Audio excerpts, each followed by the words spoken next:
tardes a todos. Mi charla es sobre la paleobiogeografía de los reptiles del Mar Cretácico de Colombia. Digamos que es un resultado ya, uno de los primeros fases de resultados de haber trabajado durante más de 20 años en identificar material nuevo y material nuevo, ¿sí? No solamente de mi parte, sino ya además paleontólogos colombianos y con la ayuda también en algunas ocasiones de otros paleontólogos extranjeros, de tal manera que ya tenemos una buena cantidad de información que nos permite empezar a hacer esta integración de información y empezar a interpretar algunas de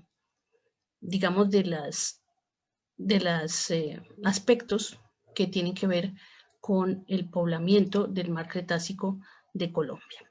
Entonces esa es como la intención de esta charla. El contenido de la charla es este que ven aquí, con 4 puntos. Primero quiero introducirlos en lo que es el Mar Cretácico de Colombia, lo que han interpretado los geólogos colombianos, de lo que fue los sucesivos contornos de este Mar Cretácico.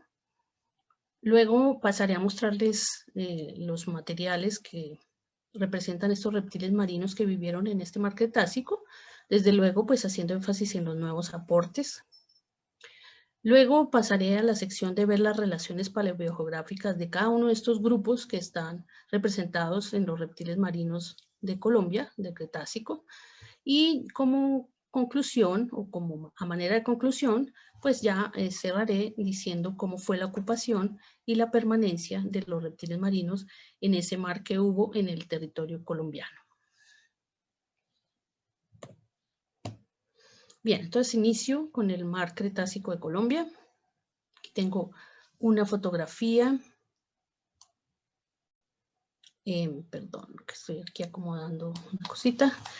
Una fotografía del archipiélago de Chonos en Chile, que fue la fotografía que me inspiró más a lo que yo imagino que fue el Mar Cretácico de Colombia, ¿sí? Desde luego, pues no sería un archipiélago propiamente, pero sí debió ser un mar que, como fue paulatinamente inundando nuevas áreas, pues debió ser un mar con algunas elevaciones, ¿cierto? O con algunas partes no cubiertas de agua en muchos momentos. Bien, vienen ahora una serie de diapositivas con este tipo de imágenes, en donde estoy presentando en este lado las figuras que mostró Tallo, Serna, Renzoni y Barrero, mostraron ellos en 1969, que entre otras cosas en el primer Congreso Colombiano de Geología, ¿sí? Se presentaron estos resultados del trabajo que hicieron estos geólogos, mostrando cómo una reconstrucción paleogeográfica de lo que fue el contorno del mar que fue ingresando durante el Cretácico al territorio que hoy es Colombia. Y aquí al lado los mapas de facies de Tallo, Cáceres y Cediel desde 2003 que nos muestran y nos representan los sedimentos dejados por esta ingresión marina. Entonces aquí vemos ya en este primero, que corresponde al Berriasiano-Balanginiano, ya podemos observar esta correlación de sedimentos marinos que los vamos a encontrar en estos mapas en verdes y azules claros, mientras que en amarillos vamos a ver depósitos de tipo continental y en estos grises vamos a ver lo que serían los relieves continentales. Entonces, esta es la forma como se ha interpretado que ingresó el agua al territorio de Colombia. Esto pues obviamente no es solamente un laguito, sino que estaría aquí conectado con el mar abierto.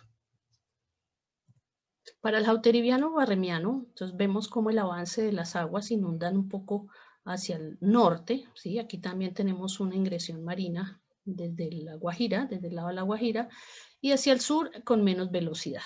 Y eso nos lo muestran también este mapa de facies, en donde ya tenemos unas facies marinas un poco más extendidas hacia el norte.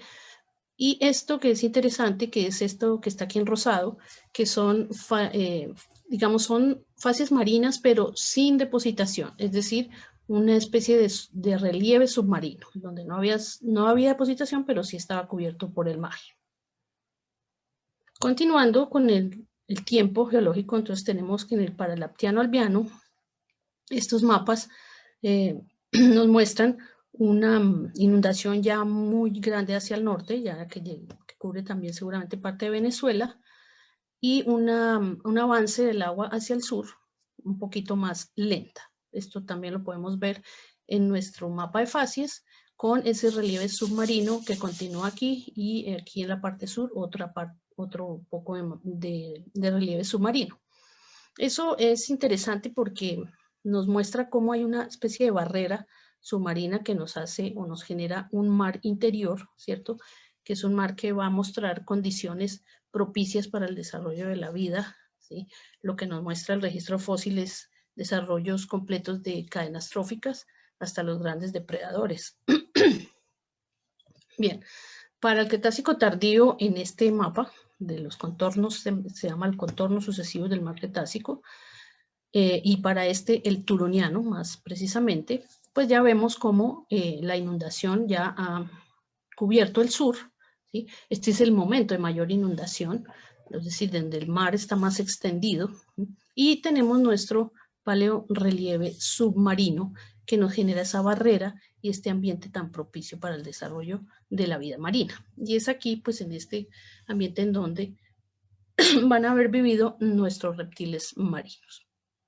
A manera, bueno, nos falta que es del Santoniano Campaniano, ya el trabajo de 1969 ya no tiene mapa para esta parte más tardía del Cretácico, pero el mapa de facies sí lo tiene. Entonces tenemos aquí ya facies que son marinas, pero ya son facies muy someras, y nuestro relieve submarino ya aquí aparece en gris, luego ya es un relieve continental, es decir, esto ya no está cubierto por las aguas. Este ya es el momento de retirada del mar, que se retira hacia el norte, generando ya esta barrera. Vemos aquí el intenso vulcanismo, que es representado por estos simbolitos, que nos está ya mostrando la generación de nuestra cordillera central. A manera de resumen de toda esta historia del mar Cretácico, tenemos estos 4 mapitas que ya muestran la conexión con el mar abierto. Vemos aquí el ingreso del mar en los inicios del Cretácico, cómo va avanzando más hacia el norte, y finalmente en el Turoniano ya tenemos un avance hacia el sur, o sea, la mayor extensión del mar Cretácico de Colombia, con algunas partes sin sedimentación, ¿cierto? Bien, entonces pasamos al segundo punto de esta charla, que es mostrarles el material que se ha encontrado sobre los reptiles marinos cretácicos de Colombia, desde luego con un énfasis en los nuevos reportes.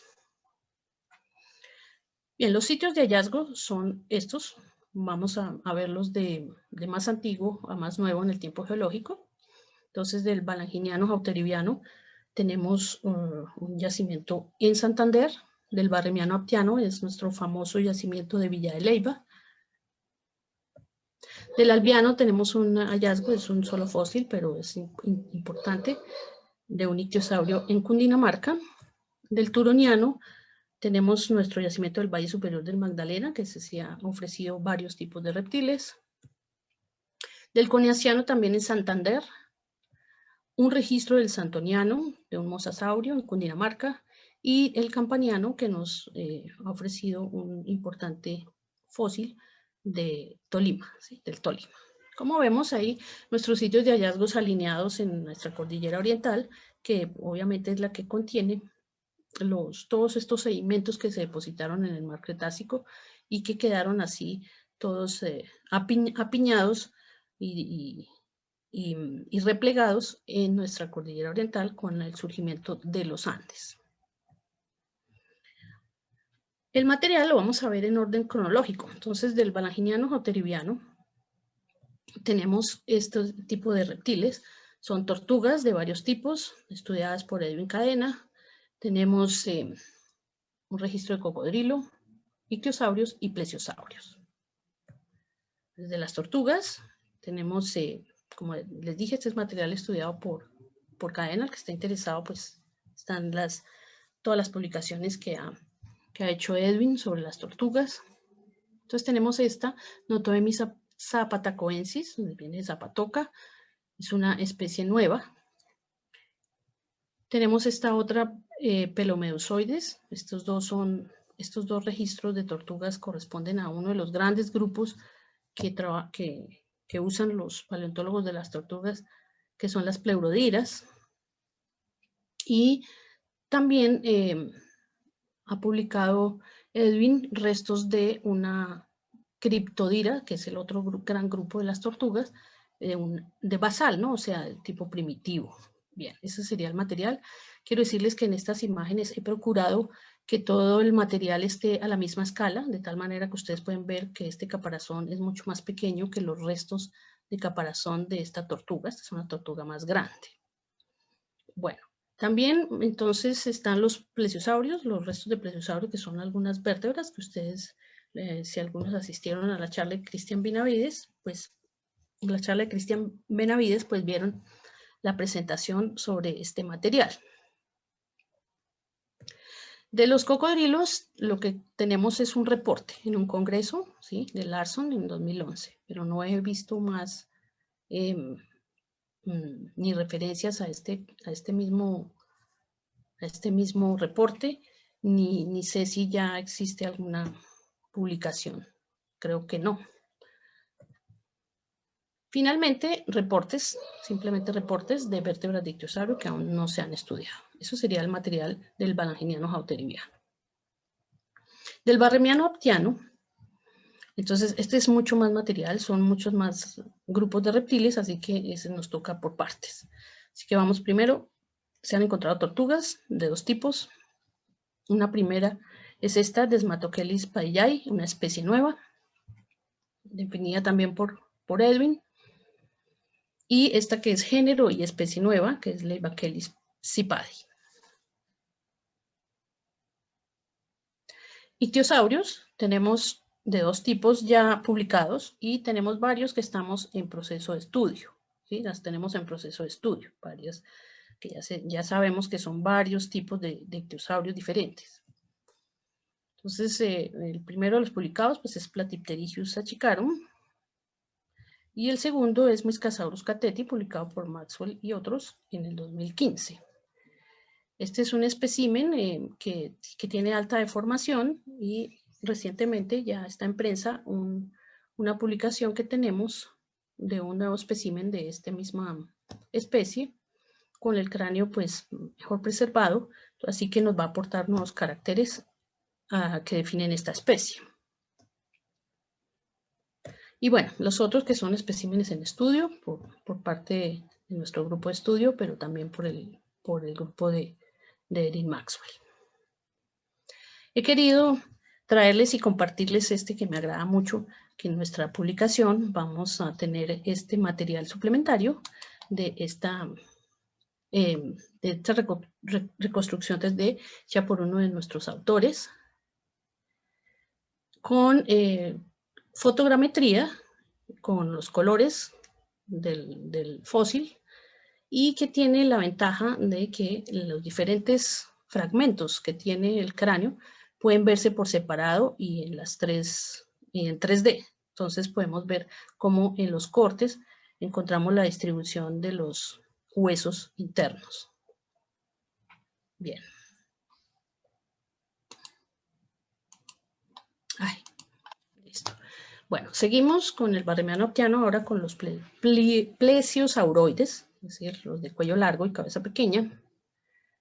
Tenemos tres tipos de plesiosaurios. Son el Calaboyasaurus colombiensis, que definió Wells en el 62, el primer reptil que se estudió en Colombia. Este es el cráneo, estos son los restos. Este espécimen, que es el espécimen tipo, está en Berkeley, California.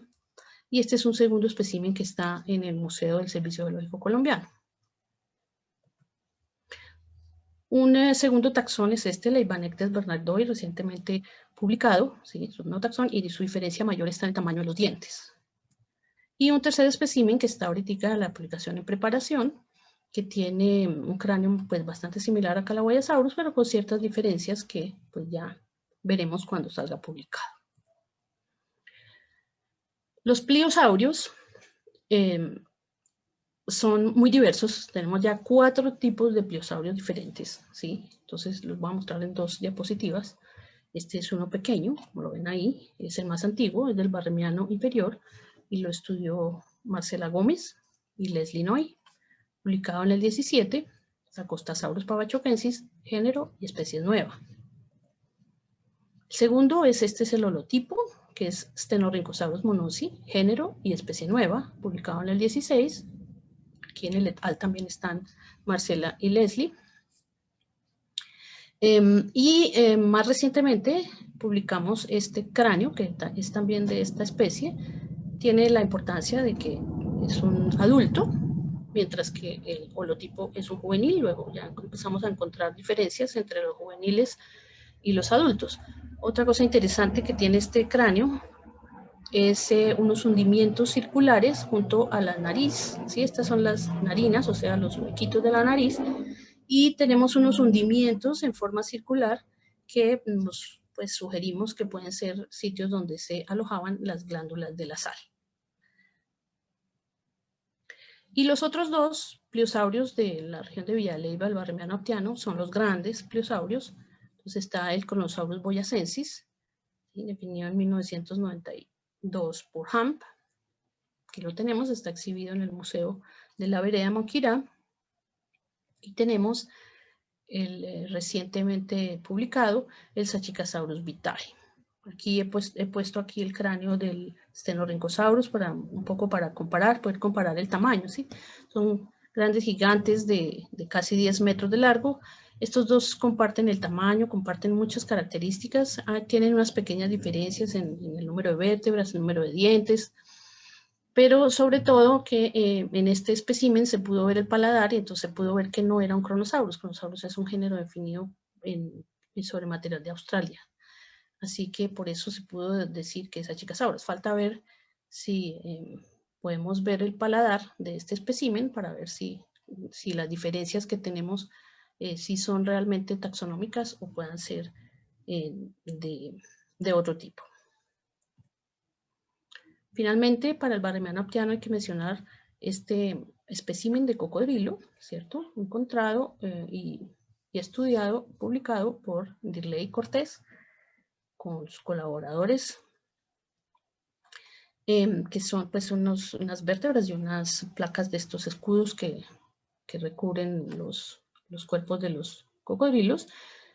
Pues se llega a una determinación de este nivel, teleosauroidea indeterminado, y corresponde a esta fracción de lo que sería es un cocodrilo gigante, ¿no? Gigantesco. Bien, este es un dibujo tomado de la publicación de Dirley. Pasamos entonces al albiano, y en el albiano, como les decía, un solo espécimen, que es un espécimen de un ictiosaurio, ¿no? Este es el espécimen ictiosaurio que lo estudió Daniel Pomar y que pues está preparando la publicación, y que es un ictiosaurio de un tamaño bastante grande, ¿sí? Esta pieza tiene pues más de 1 metro de larga, y vemos vértebras y algunas costillas, ¿no? Pero es todo lo que tenemos. Solamente podemos decir que es un oftalmosaurio. Y pasamos al turoniano coniaciano. ¿Qué material tenemos? Bueno, lo que tenemos son 2 tipos de mosasaurios, estos ya son mosasaurios, y unos restos, pues no muy significativos, pero que nos muestran que había plesiosaurios, plesiosauroideos más exactamente. Bien, de los mosasaurios está el Jaguarosaurus colombianus, definido en el 94 y con nuevo material posterior que se publicó después. Y está este cráneo de un jaguarasaurino, es decir, un mosasaurio cercano a Jaguarosaurus, ¿sí? Que está en preparación la publicación. Finalmente, entonces tenemos los restos del plesiosaurio, en este caso ya es un elasmosáurido, que es un plesiosaurio más derivado, ¿no? más evolucionado, digámoslo así. Para el santoniano campaniano tenemos 2 registros de mosasaurio, uno que es un reporte simplemente de restos de mosasaurio, está reportado en el 2015, y Y tenemos este importante espécimen que es el Eonatator coellensis, encontrado en Coello. Es un esqueleto bastante completo de un mosasaurio. Para ser mosasaurio pues es pequeño. Aquí estaría el cráneo, aquí estaría la columna vertebral, por acá estaría la cola. Tiene sus miembros articulados, ¿sí? Y lo importante que tiene este fósil es la preservación de tejidos blandos y también una preservación de una columna vertebral muy pequeñita que pareciera ser o que se ha propuesto que podría corresponder a embriones. Bien, y con esto terminamos de ver el material y pasamos entonces a ver las relaciones paleogeográficas de los distintos grupos.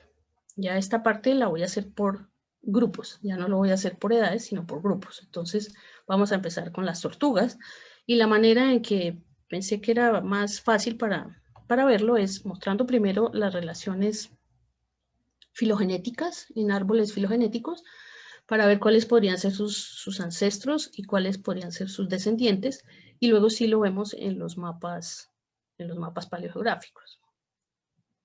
Entonces, para el balaginiano joteriviano tenemos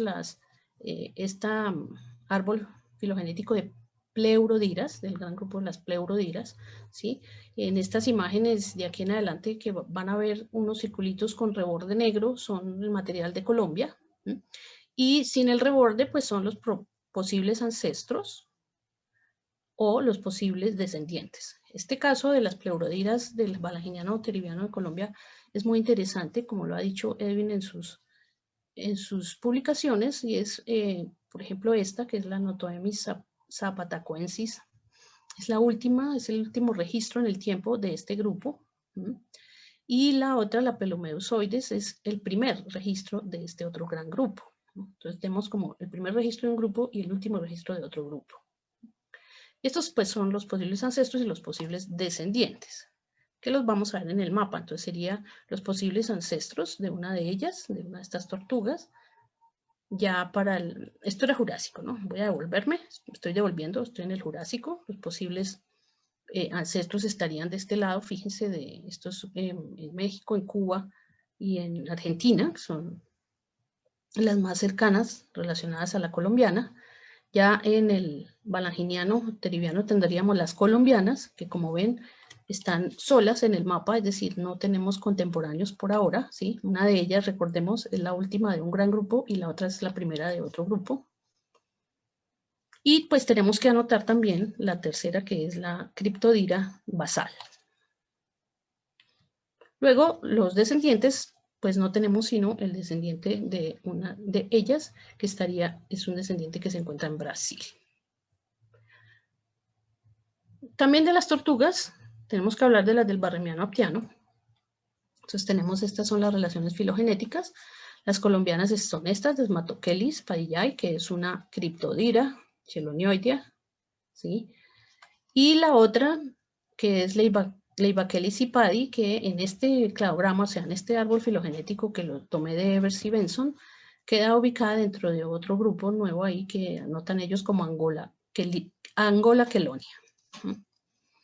Las Pleurodiras, las que vimos en las diapositivas anteriores, estarían ubicadas en esta ramita de este árbol filogenético. Estas Pleurodiras, estas Cryptodiras, y aquí estas Angola quelonia. Aquí estaría el posible ancestro de Angola quelonia, de Leibachellus ipadi, y aquí los posibles descendientes de Desmatochelis. ¿Por qué aquí no ancestros? Porque miren que Desmatochelis es también una de las más antiguas, es la más antigua del grupo de las quelonoidea. Así que tendríamos los posibles ancestros en Europa, o también, ¿por qué no?, de la Eucryptodira propia de Colombia. Luego nuestro registro para el Cretácico, ya para el Barremiano aptiano de Villa de Leyva, ¿cierto? Con las dos tortugas colombianas y con otra Angola quelonia, que está aquí en Europa, que sería contemporánea con ellas. Aquí vemos un puntito en Estados Unidos, porque la Cipadi también está en Estados Unidos. Y los posibles descendientes estarían probablemente en Europa, Brasil y Australia, siendo el de Brasil el más antiguo, o sea, el más cercano en tiempo, pero no más cercano en la relación filogenética. Bien, pasando ahora a los ictiosaurios, entonces vemos para el barremiano aptiano, tenemos unos ictiosaurios y tenemos el del albiano, ¿cierto? Entonces, los del barremiano aptiano, vamos a encontrarlos aquí en estos dos cuadros de filogenia, ¿sí? Este es el de Maxwell de 2015, en donde vemos la franja temporal con las relaciones, aquí van a estar incluidos los nuestros, los de Colombia, y aquí tenemos el árbol filogenético que salió en nuestro estudio. Ay, perdón, esta fecha está mal, perdón. Ah, no, sí, 2020, sí, porque es el que ya está aprobado, que ya va a salir publicado. Sí, disculpen, sí está bien, 2020. Estas son las relaciones filogenéticas. Entonces vemos que los de Colombia, que son estos dos que tienen los rebordes negros, les recuerdo, estos son los de Colombia, tenemos uno en un gran grupo que se llama Ophthalmosaurine y el otro en este gran grupo que son los platecar... Ay, no, espera, ya se me confundió con los mosasaurios. Esperen, con el Platypteriginos. Entonces, Ophthalmosaurinos y Platypteriginos. Con sus probables ancestros y sus probables descendientes, ¿sí? Los ancestros en oscuro y los probables descendientes en claro. Lo mismo para aquí, para el Ophthalmosaurino. Aquí solamente tenemos probables ancestros, no tenemos descendientes.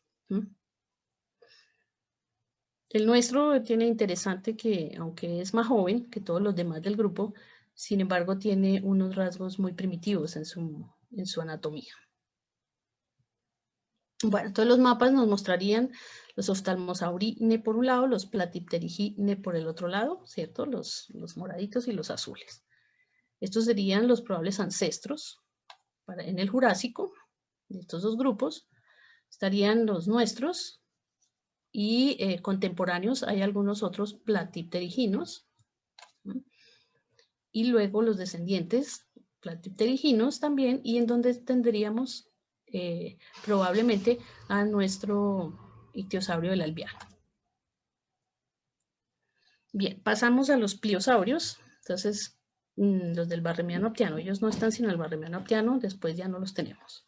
Estas serían las relaciones filogenéticas, aquí estarían todos los que existieron en esa época. Voy a agrandar un poquito para que veamos que en esta franja de tiempo del barremiano aptiano, pues todos son los colombianos, ¿no? Está el Stenorhynchosaurus, el Acostasaurus, el Kronosaurus, el Kronosaurus quinlandicus es el único que no está en Colombia, el Sachicasaurus vitae y el Kronosaurus boyacensis. ¿Sí? Entonces, el Kronosaurus quinlandicus es el único, pero él es aptiano albiano, él es un poquito posterior.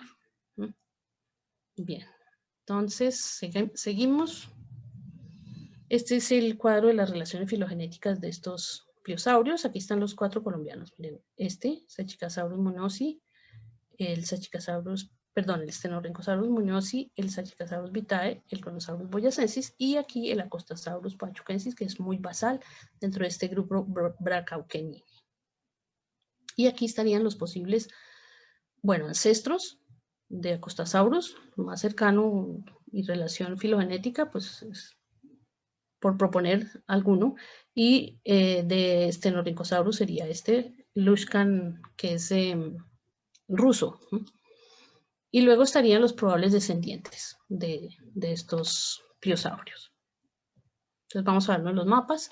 Entonces, ancestros europeos, ¿no? Parecieran ser ancestros europeos para los distintos grupos de Colombia. Y aquí estarían los de Colombia, contemporáneos. En ese mismo momento no hay pliosaurios en otras partes, pues no hay registros todavía, no se han encontrado todavía para ese mismo momento. Y luego los descendientes serían más de afiliación o de relación con Australia. Ya finalmente para el Cretácico más superior, ya para el Turoniano, hay otros similares que podrían ser descendientes en Norteamérica. Bien, los plesiosauroidea, entonces en Colombia están desde el Balaginiano hasta el Turoniano. Estos son los cuadros filogenéticos. Entonces tenemos los que presentó Cristian esta mañana, que todavía no están bien definidos en dónde van a estar. Este es un probable ancestro. Y luego estaría el Calahuayasaurus colombiensis con su probable ancestro y su probable descendiente, ¿cierto? El más recientemente publicado, pues no está incluido allá en ese otro cladograma, pero sí está en este árbol filogenético, Leibbanectes bernardoi, con su probable descendiente, que si vemos, llama la atención, es el mismo Thalassomedon, Thalassomedon es el mismo del Calahuayacerus colombiensis, también es Thalassomedon, ¿sí? Entonces, son muy cercanos el Calahuayasaurus con el Leibbanectes bernardoi, y son de los más antiguos, ¿cierto? De los Elasmosauridae propiamente dichos. Entonces, vamos a ver los mapas. El ancestro probable estaría en Europa. Estarían aquí nuestros no elasmosáuridos, todavía con punto de interrogación, y elasmosáuridos basales. Estos son los del Balanginiano de Colombia, con contemporáneos del mismo tipo, ¿cierto? O bueno, por lo menos no elasmosáuridos y elasmosáuridos en Europa. Fíjense que aquí hay un registro de un no elasmosaurio de África. Este ya es la edad de los de Villa de Leyva, perdón. Entonces tenemos, ellos ya son elasmosáuridos, son los primeros elasmosáuridos, propiamente elasmosáuridos que hay en el mundo. Y tenemos contemporáneo un no elasmosáurido en Australia. Los descendientes serían ya propiamente todos elasmosáuridos en Norteamérica, en Australia.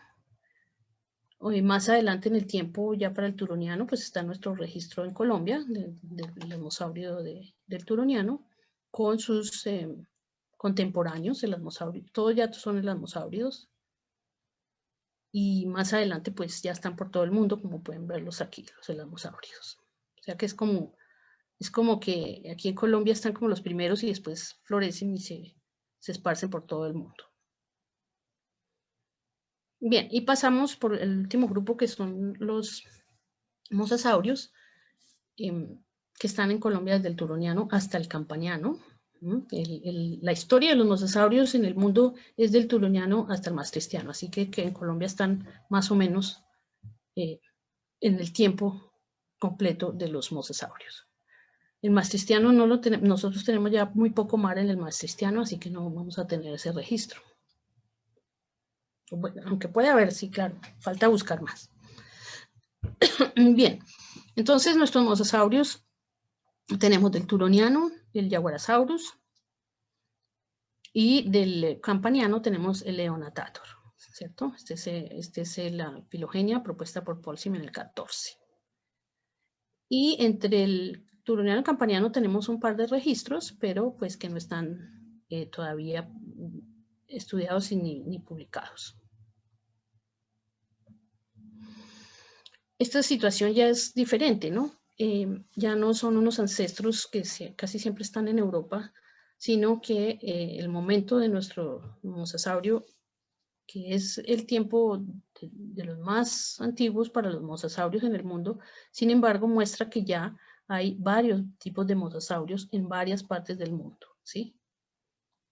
Cuando yo estudié este Mosasaurus y Jaguarosaurus todavía no se conocían tantos restos y era uno de los más antiguos, pero ahora ya con más búsquedas, con más publicaciones, ya se ve que no, que los mosasaurios tuvieron que tener un origen anterior porque ya en el turoniano están muy diversificados.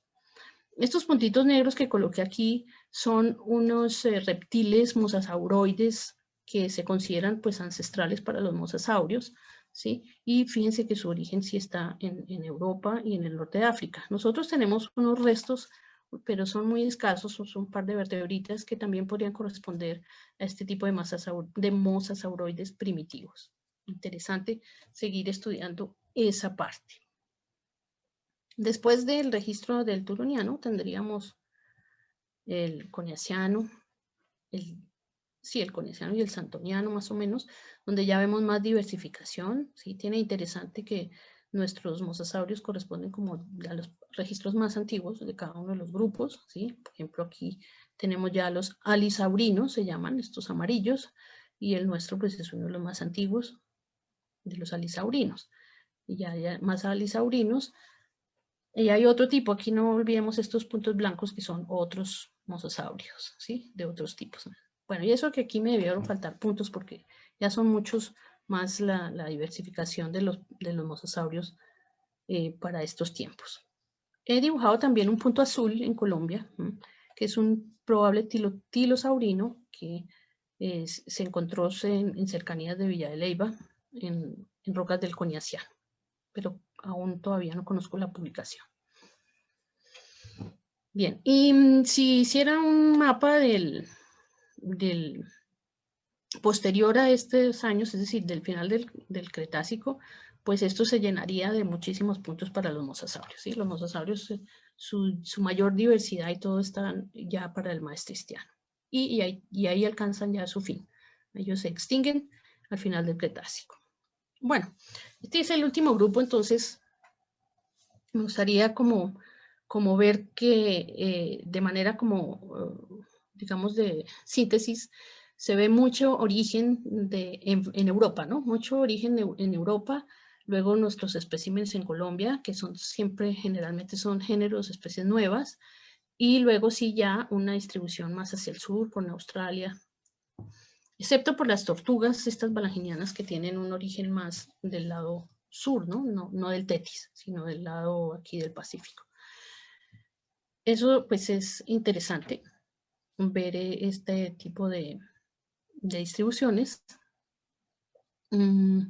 porque muestran cómo el mar Cretácico de Colombia pudo ser un sitio pues donde llegaban muchos del norte y se hacía, digamos, había muchas condiciones para hacer nuevas especies, ¿no? Para que surgieran nuevas especies en ese ambiente de ese mar Cretácico, que después ya se ven relacionadas en los tiempos posteriores, principalmente para el Cretácico superior con Norteamérica, ¿sí? Las faunas de reptiles marinos de Norteamérica del Cretácico superior se parecen mucho a las de Colombia, ¿no? Entonces ahí ya tenemos una relación más directa cuando ya este mar interior norteamericano está bien desarrollado.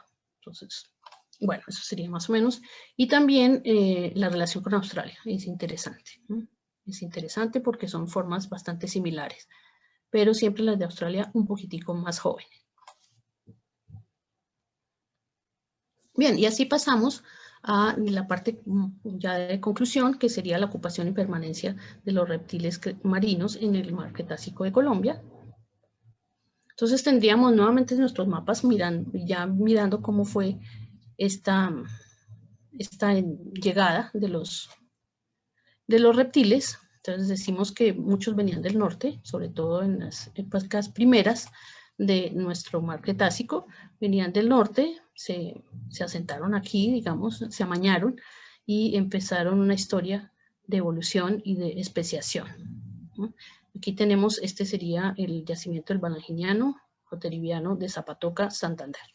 Luego ya tenemos el de Villa de Leyva, integrado aquí en este mapa, con esa gran diversidad. Entonces ya tenemos un segundo paso de una gran diversificación en este mar interior de Colombia. Aquí también todavía tenemos, por los tiempos, ¿no?, que dicen acá, pues también tenemos el yacimiento de Villa de Leyva y ya empezamos a tener unos registros en la parte un poco, digamos, de las nuevas inundaciones del mar. Y para el Cretácico superior, pues ya tenemos reptiles en todo el mar. O sea, interesante ver cómo los reptiles van conquistando las nuevas áreas inundadas, ¿sí?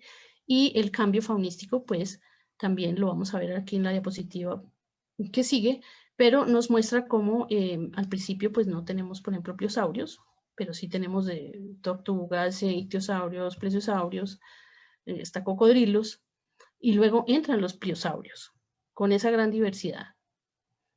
Después ya no vamos a encontrar sino los últimos pliosaurios y los últimos ictiosaurios. Después ya no tenemos nada más de ictiosaurios y solo hay mosasaurios y plesiosaurios de cuello largo, que son los que permanecen en este mar, ¿no? Bueno, por ahora, ¿no? Quién sabe si en el futuro vamos a encontrar material que nos cambie esta historia. Y esta imagen nos muestra más o menos cómo fue esta gran esta gran evolución en este mar Cretácico. Entonces tenemos esto en orden cronológico, lo más antiguo a lo más nuevo, y esto entre paréntesis significa como el sector en el país. Entonces estos son los primeros, los del Balanginiano, ¿cierto? Unos relativamente más pequeños, con tortugas, ictiosaurios, plesiosaurios y el cocodrilo. Y pues la gran explosión aquí en el Barremiano Aptiano, la gran diversificación, ¿sí?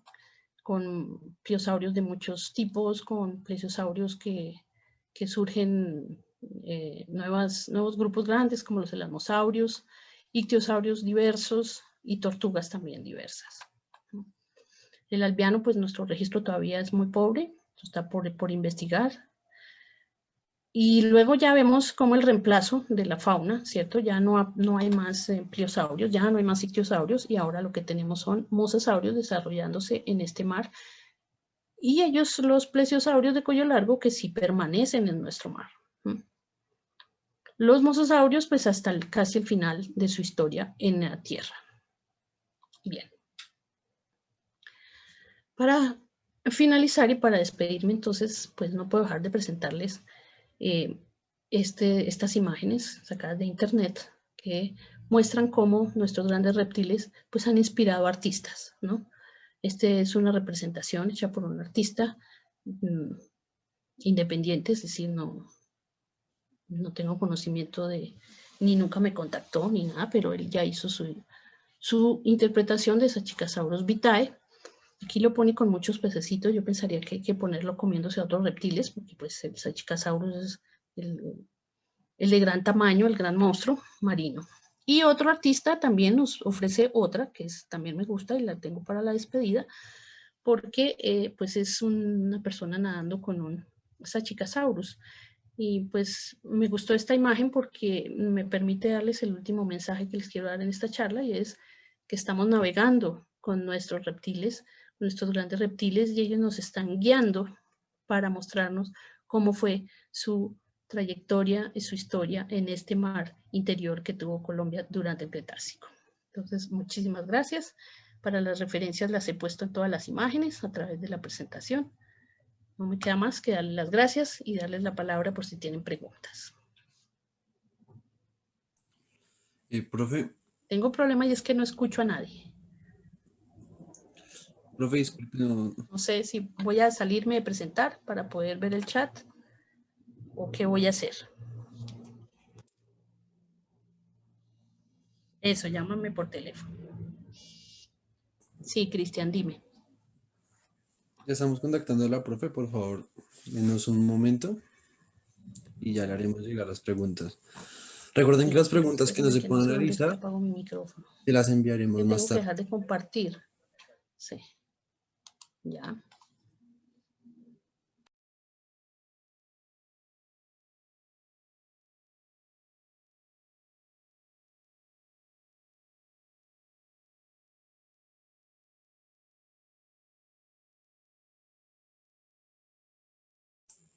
También aprovechamos este tiempo para recordarles que a las 3 en punto vamos a tener 2 charlas al tiempo. Una presentación la tendremos aquí en esta sala, dada por José Narváez, titulada Nuevo registro de mosasaurio jaguaresaurino encontrado en las rocas del Cretácico Superior de Ortega, Tolima.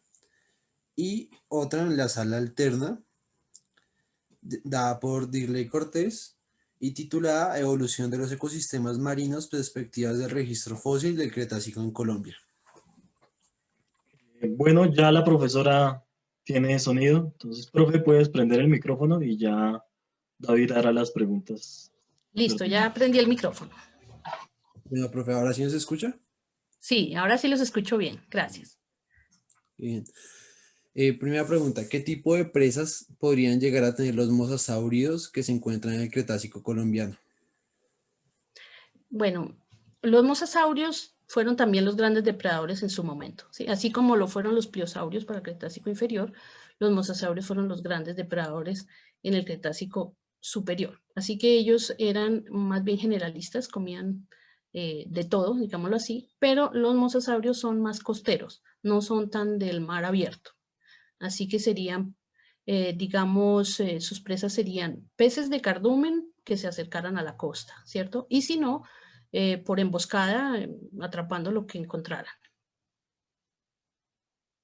Bueno, buenas tardes, doctora Páramo. Excelente charla. Mi pregunta es, con la larga data de reportes de trazas de estas acciones de reptiles marinos alrededor del mundo, me pregunto si han hallado trazas u otro tipo de estructuras como coprolitos asociadas a estos reptiles y otros vertebrados marinos en Colombia. Pues no hemos encontrado coprolitos, o de pronto no los hemos detectado, porque sí, pues sería lógico que hubiese coprolitos, pero no, hasta ahora yo no tengo registro. ¿Dónde recomendarías como profesional que fundó en gran parte esta rama de la paleontología en Colombia el publicar nuevos reportes de descubrimientos que aún no están publicados como revisiones de colecciones? Ay, perdón, ¿me la repites porque me perdí al final? ¿Dónde recomendaría como profesional que fundó en gran parte esta rama de la paleontología en Colombia el publicar nuevos reportes de Ah, ok. descubrimientos que aún no están publicados como revisiones de colecciones? Sí, sí. ¿Dónde recomiendo publicar? Pues mira, mis recomendaciones siempre han sido que las cosas nuevas publiquémoslas en nuestras revistas colombianas para impulsarlas, para que sean más consultadas. Y los trabajos de otro tipo de aspectos interesantes, así como de integración de información, publiquémoslos afuera, publiquémoslos en las revistas de gran impacto internacional, ¿sí? De tal manera que con estas noticias en las revistas grandes lleguen los lectores a nuestras revistas colombianas y vean los reportes de nuevo material, son nuevas especies, nuevos géneros. ¿Sí? Esa sería mi recomendación. Bueno, profe, ¿existen registros de depredación por parte de estos? Y sí, por parte de estos reptiles. No, registros así que encontremos uno mordiendo al otro o que hayamos encontrado trazas de mordiscos en huesos, no hemos encontrado ese tipo de evidencias. Excelente presentación, profe.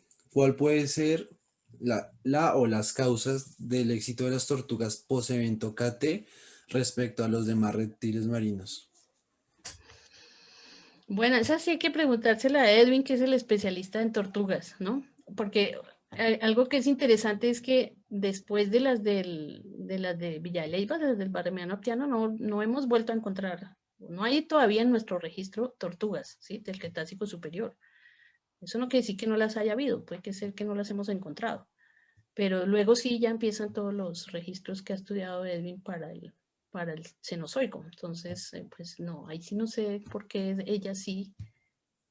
Bueno, son más terrestres, en realidad puede ser, eso puede tener que ver, ¿sí? Ya las tortugas son más terrestres. En cambio, estos son todos marinos y ya se extinguen.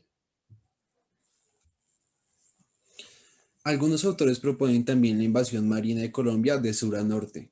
Si esta hipótesis fuera cierta, ¿cambiaría la evolución de los saurios en Colombia? No, porque eso no depende de la hipótesis. Lo que nos muestra la evidencia es que sí hay unas características similares con algunos reptiles del sur, pero esos reptiles del sur siempre son un poquito más recientes, ¿no? Entonces, más bien parecieran ser los descendientes. Lo que traté de mostrarles en esta presentación es que casi todos los ancestros, o sea, los más antiguos con características similares, están más bien al norte, excepto por estas tortugas pleurodiras que sí tienen sus ancestros en Argentina, Cuba y México, es decir, de este otro lado, no del lado del Tetis, sino del lado del Pacífico. Eh, la profesora Adriana Jerez tiene una pregunta, quiere hablar. Pues, Sí, listo. ahí le habilitamos el micrófono, si quiere abrirlo.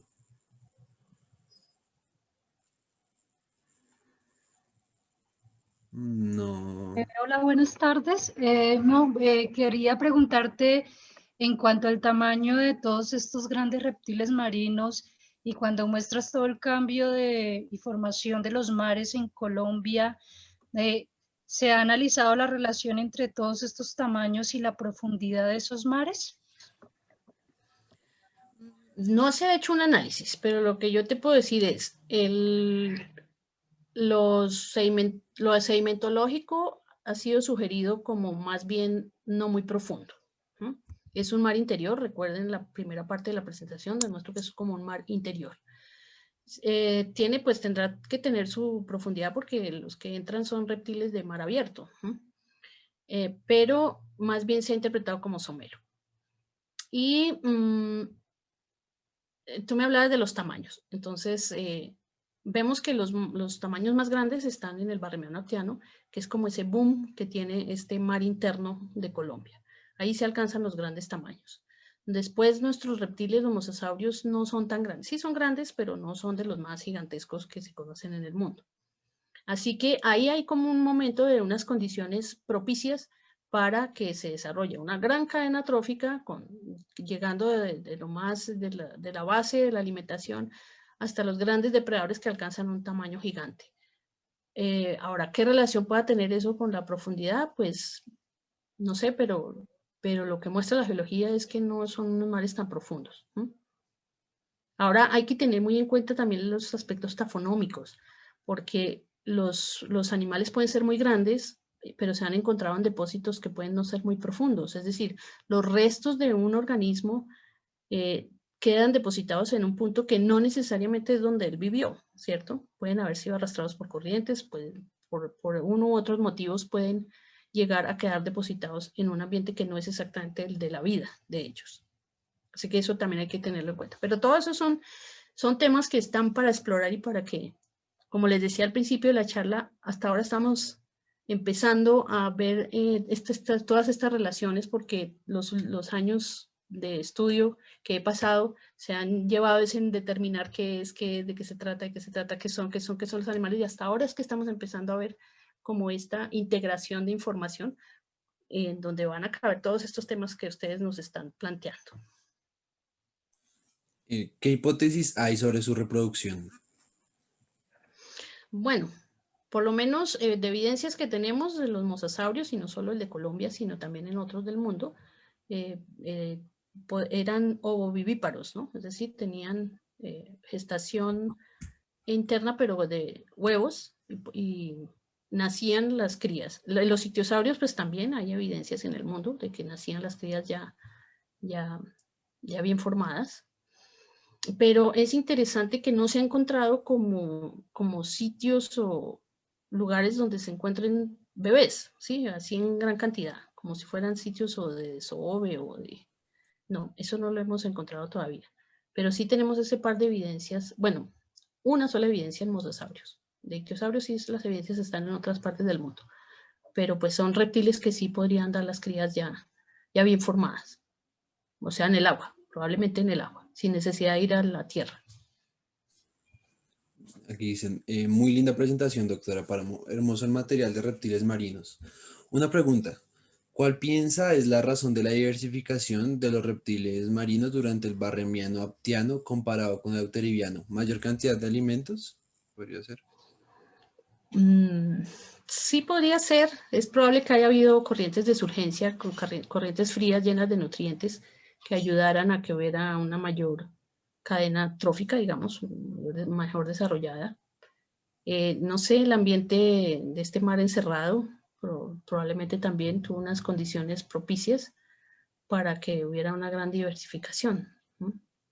Y también el hecho de estar conectada con Tetis y con el otro lado, entonces pues también era un sitio como un poco intercambio, en donde podían llegar nuevas cosas y asentarse allí y especiarse, ¿no? O generar nuevas especies.